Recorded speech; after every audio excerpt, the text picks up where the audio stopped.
In Episode 1, we celebrated K-State's strength and the many accomplishments made during the Innovation and Inspiration campaign. Your generosity helped us to improve facilities, increase student scholarships, and support the work and needs of faculty and staff. In this episode, you'll hear from some of K-State's innovators. They're changing Kansas, the nation, and the world. Here at K-State, from the place you love full well, we don't make the world wait for our discoveries.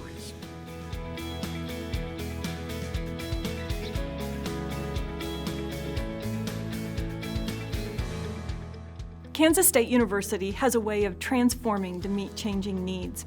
Through educational technology, we have reimagined how learning can be achieved by creating new solutions to fundamental problems. We make nearly 1,000 placements in schools every semester. With a growing Master of Arts in Teaching program that attracts teachers from all over the world, geographic challenges forced us to think boldly. Joining me is educational innovator and PhD candidate Eileen Wartzberger. Hi Eileen, it's wonderful to see you. Hi Dean Mercer. In my role, I love getting to work with different school districts and teachers to facilitate field experiences. And while robots like this one have been used in clinical trials and for ill students, they had not been widely used with pre-service teachers. Our first robot was a huge success. Students connected with their virtual teacher and interacted with her in such a human way. Today, K-Staters are creating new ways to train future educators. Tomorrow, we'll help solve the teacher shortage in rural America and beyond.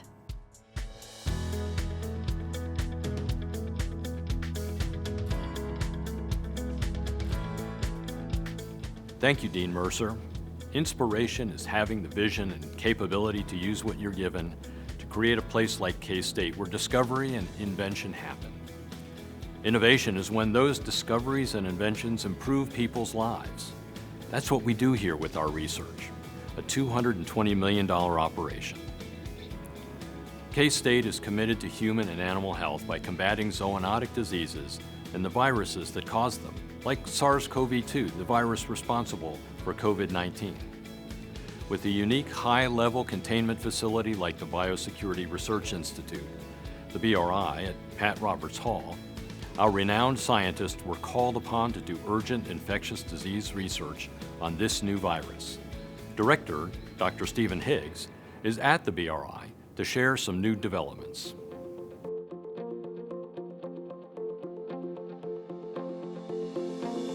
Thank you, Dr. Dorhau.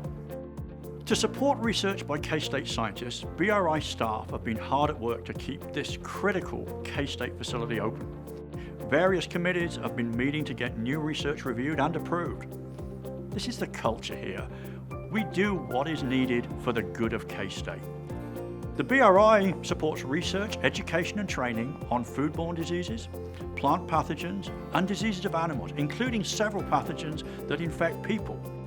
For years, virologists at K-State have been researching infectious diseases to understand how they are transmitted between animals and from animals to people.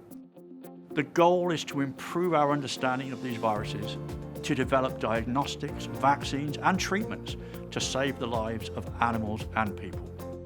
Regents Distinguished Professor Jürgen Richt and his highly productive research group have demonstrated that pigs cannot be infected with SARS-CoV-2. Cats can be infected by the virus, which can replicate in these companion animals and transmit to other cats. Also, hamsters are a good model to test diagnostics and vaccines.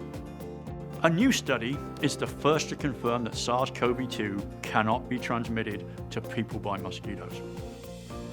That is great news for areas where mosquitoes are abundant. K-State has licensed a technology that may lead to the production of an antiviral drug to treat coronaviruses and noroviruses. Researchers have signed a new research agreement with Tonix Pharmaceuticals to develop a vaccine candidate for the prevention of COVID-19. We can do all of this and similar work better than almost any other group in the world. That's not just a vision, it's a reality.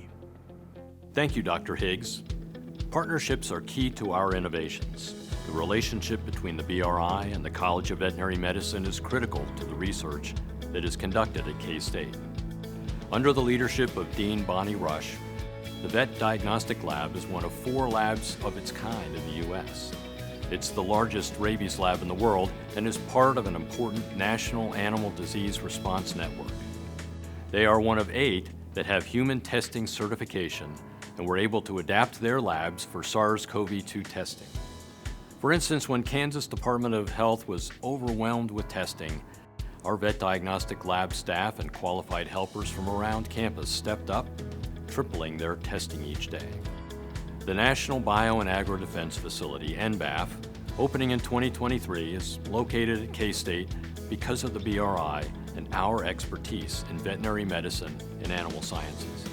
The state of Kansas provided $35 million to NBAF for a transition fund that has supported many projects, including those related to COVID-19. We have been training principal investigator scientists and technical support staff to work in the NBAF, first with support from the Department of Homeland Security, and now with support from the U.S. Department of Agriculture. Along with NBAF, we're collaborating with government and industry partners to deploy our innovations at scale. The critical biodefense and infectious disease scientists of tomorrow are being developed and trained at K-State today.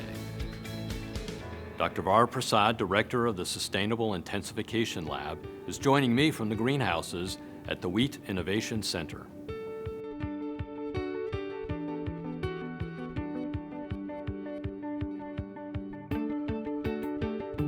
Thank you, Dr. Dohat.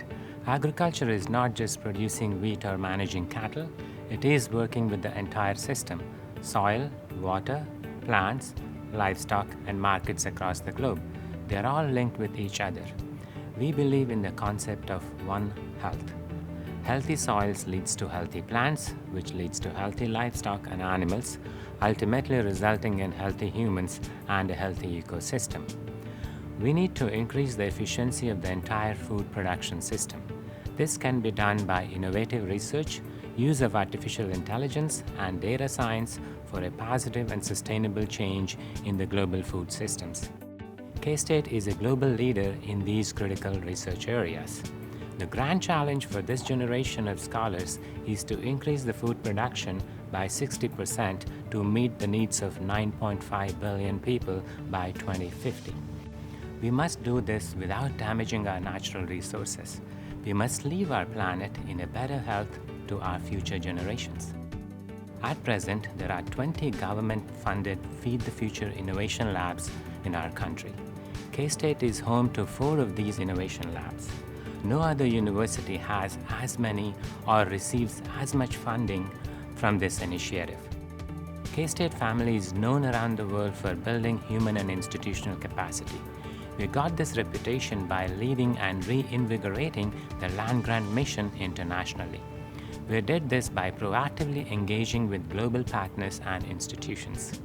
Recently, plant pathologist Barbara Wayland has earned membership in the prestigious National Academy of Sciences, becoming the first K-State scientist to earn this honor for national and international work. Engaging youth in agriculture is critical, as they are our future. We should empower people to produce and consume food sustainably and be good stewards of our natural resources.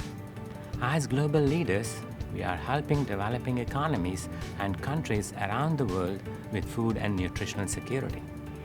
If we can provide income-generating opportunities to youth in vulnerable countries, it will have a direct impact on national security of our country, therefore ensuring peace and happiness around the world.